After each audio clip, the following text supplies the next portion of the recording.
Hey guys, welcome to my channel. So this video is about my reaction to President Trump's speech a while ago, and also some prepping tips and my family situation.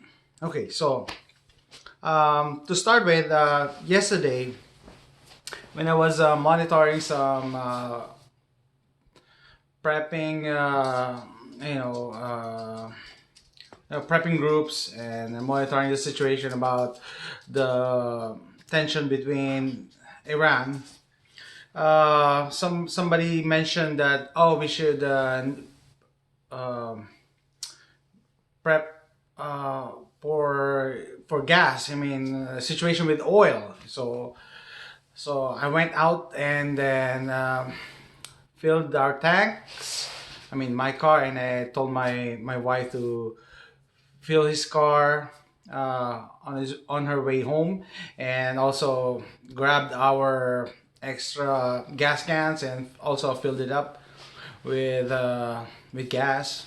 We did that when Hurricane Harvey was here, and it helped us because there were times that there were no gas. Actually, there really no gas in a gas station, and obviously the prices went up at that time, and then we were using our stockpile of gas. I think we used it for 3 months, and by that time the prices was slowly normalizing, so it saved us. Let me just adjust this. And what else? Oh, it's because if you don't know, last night Iran attacked, I think, two U.S. military bases with rockets. So everybody was anxious. And regarding, excuse me, and regarding our family situation, I just realized that my brother is in the Middle East. I forgot. Oh, I almost forgot. His family is in Qatar. Qatar. Yes. So we have a family chat group. So they were very anxious of the situation because they don't know what or how the U.S. will retaliate, considering that Qatar is in with Iran. I mean, they're friends with Iran, or Qatar is supporting Iran. So that's why Qatar is not in good terms with Saudi, Bahrain, and etc. So that complicates things. And they showed us a picture from their window. You know, you can see at the end of the picture, at the end of the horizon, that's Iran. That's how close they are to Iran. And that's why I was telling them to always be ready to be ready to evacuate just in case. So they have to put some stuff inside their car, so important stuff, food, clothing, and important documents, bag out bag, so just in case you don't have to look for them, just grab your bag and then go. Okay, so but my wife was asking where they gonna go. The area is so flat, no mountains or anything. It's so flat. And also they mentioned that the U.S. air base in Qatar is just 15 kilometers. That is so close. 15 kilometers. I was telling them that my house, I'm in Houston, so my house is 25 miles from downtown Houston, and I can't see downtown Houston. They are only 15 kilometers, not miles, kilometers from the U.S. Air Base, which is a possible target from Iran.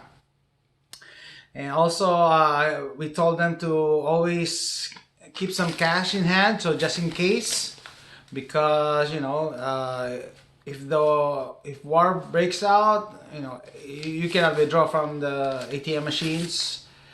And always store food, okay, because it will disrupt the distribution of food in that area. And what else? Okay, going back to the my reaction to President Trump's speech. So I was also looking at the prepper group on FB regarding the topic, and my take is that President Trump toned down. Okay, some were disappointed because they were expecting for Trump to go to war. They are expecting President Trump to make a mistake and go to war, and then they gotta blame him for it. Okay, so that's another cause for impeachment. Okay, so I was telling them, uh, Trump said there are zero casualties in last night's attack. So what's the point?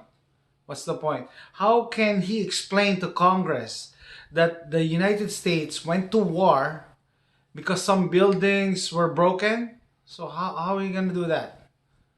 So they were also saying in the prepping community that the bases were informed ahead of time. Of course, they were informed ahead of time that of the possible attacks, and they already put measures, okay, to counter those attacks. But on the Iranian side, they published or they released the news that around 60 Americans, 60 or 80 Americans were killed. And I think they shot down a helicopter based on their story.